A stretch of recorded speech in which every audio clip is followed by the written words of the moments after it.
The banging on my garage door came at 7:30 a.m. on a Saturday. Not your average knock. I'm talking about the kind of pounding you'd expect if someone was being chased by a bear or had just spotted a fire. And there I was, halfway through my first sip of coffee, already wondering what on earth could be so urgent. I opened the door, and there stands Patricia Harmon.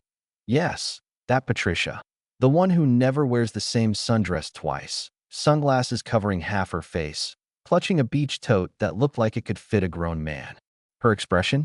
Pure desperation, dialed up to 11. Before I can even say good morning, she grabs my arm with the strength of someone who's just discovered adrenaline and announces, "I need your car. It's an emergency." Now, I'm not a morning person, but even half asleep, I can smell drama. I ask what kind of emergency involves my Toyota Camry, and she starts darting her eyes around, like she's about to confess to a crime. Apparently, her husband Derek, poor Derek, had promised her a romantic anniversary trip to Oceanside Beach. But, surprise, their Lexus had mysterious engine trouble that showed up overnight, and their Mercedes was suddenly too delicate for road trips. You know, as if 180 miles of highway driving was going to age it a decade. She insists their marriage depends on this trip, that if I don't lend her my car, I'm basically responsible for its collapse, that I'm standing there in pajama pants and a college t-shirt, listening to the woman who lives in the biggest house on Maple Grove Drive, 3-car garage, a boat collecting dust in the yard, trying to guilt-trip me into handing over my only car for her emergency, which was clearly just a glorified beach day. I point out, gently, that maybe they could call AAA or a mechanic. She waves that off, saying that would ruin the spontaneity. The more I try to explain that I actually need my car, the more she amps it up, now pacing in my driveway, voice rising with every step. Then she starts laying it on thick, going after my relationship status, my community spirit, and, get this, the supposed collapse of American family values. "You're single. You wouldn't understand," she says, loud enough for half the street to hear. "A good neighbor supports marriages." At that point, I can't help but laugh, which, in hindsight, was a rookie mistake. Her face turns beet red, and suddenly, I'm the villain. She points at me with a manicured finger and proclaims she'll tell everyone what kind of person I am. And then out comes the phone. She starts filming, live, right there in my driveway, broadcasting to her followers about her selfish neighbor destroying her marriage. Out of the corner of my eye, I see Derek shuffling down their driveway, dragging a cooler and looking like a guy who just wants the earth to swallow him. He's got a beach umbrella and so much zinc oxide on his nose he looks like a lifeguard in training. He mumbles something about maybe renting a car or postponing the trip, but Patricia spins on him and yells that this is why she has to fight for their love, because he won't fight for it himself. Why now? The neighborhood's waking up. Old Mr. Thompson is watering his lawn, but, really, he's not even pretending not to eavesdrop. The Rodriguez family next door has set up on their porch, coffee in hand, watching like it's Saturday morning theater. The Wilson twins are filming from their driveway, probably hoping for a viral TikTok. Patricia, sensing an audience, turns her performance up a notch. She declares, "This is why marriages fail. People like you," pointing right at me, "who refuse to make sacrifices." She starts invoking, "It takes a village," like lending a car for a beach vacation is some kind of civic duty. I ask, as calmly as I can, why she can't just use Uber or rent something. But apparently that misses the point entirely. She goes on about real neighbors, helping, without question. She brings up the time she signed for a package when I wasn't home, like that's some massive favor that entitles her to my car for a day.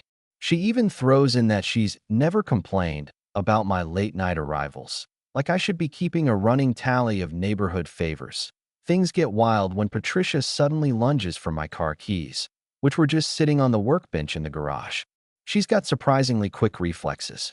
I manage to snatch them up first, and we have this awkward, almost cartoonish struggle over my keys.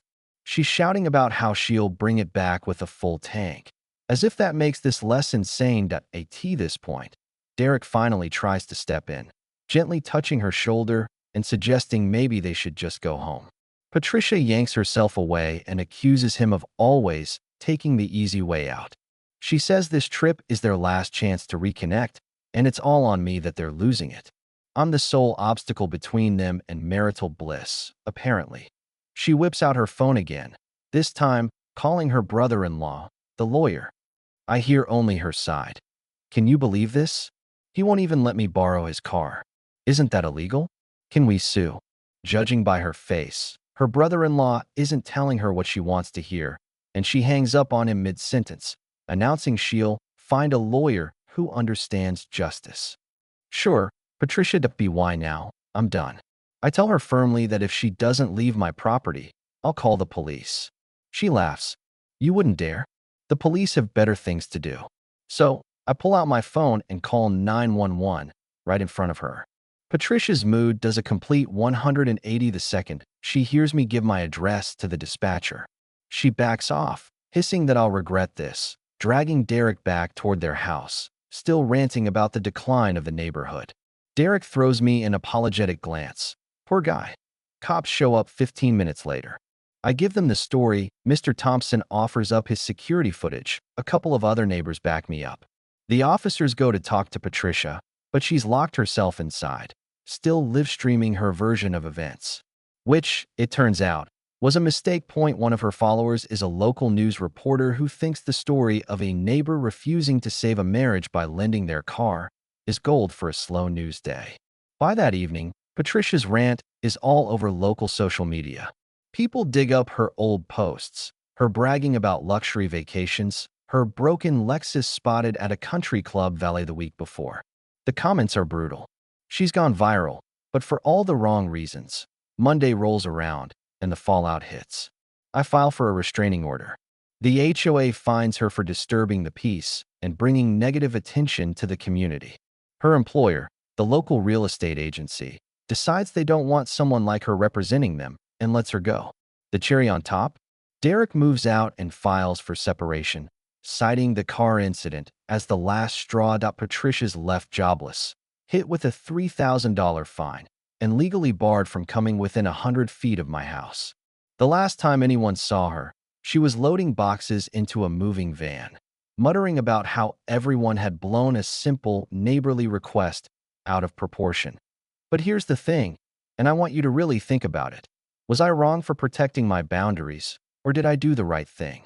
Was Patricia just a product of entitled suburbia, or was she cracking under pressure in a world that expects too much? Maybe it's not so black and white. Tell me, where do you draw the line between being a good neighbor and being a doormat? Drop your take below, because honestly, I'd love to know where you stand on justice, community, and all the gray areas in between.